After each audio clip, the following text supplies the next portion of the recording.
Hello everyone, बात करते हैं स्ट्रेस मैनेजमेंट के बारे में। स्ट्रेस मैनेजमेंट आज के टाइम में मैनेज करना बहुत ज़रूरी है, क्योंकि उसकी वजह से आपकी हेल्थ पे बहुत ज़्यादा नेगेटिव इम्पैक्ट आने लगता है। और जब ये नेगेटिव इम्पैक्ट आने आ जाता है तो बॉडी के बहुत सारे ऑर्गन्स पे आने की इसका इफेक्ट आने की वजह से वो वीक हो जाते हैं और वो डिसीज़ में कन्वर्ट हो जाती हैं वो चीज़ें।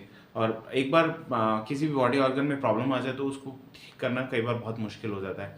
तो हम बात करते हैं स्ट्रेस की कि होता क्या है स्ट्रेस में। बेसिक हमें समझना चाहिए, जब स्ट्रेस हम बहुत लंबे टाइम तक रखते हैं अपने माइंड में, तो जो न्यूरल पाथवेज होते हैं उनका जो न्यूरल कनेक्शन होता है, जिनको साइनेप्स बोलते हैं, उनकी जो इम्पल्सेस है वो बहुत बढ़ जाती हैं।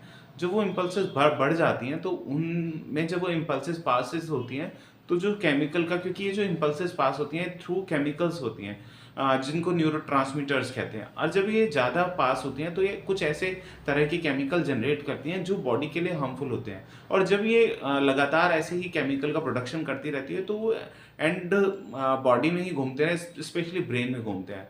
और जब ये लगातार या इनकी क्वांटिटी थोड़ी बढ़ जाती है तो जो ब्रेन के ऊपर कोटिंग होती है, जिसको माइलिन शीथ बोलते हैं, इसमें भी ये भी वीक होनी शुरू हो जाती है। और जो आपके जो मैसेज पास होते हैं ब्रेन में नर्व टू नर्व, वो स्लो पड़ने लगते हैं, जिसकी वजह से ब्रेन ओवरऑल डल हो जाता है।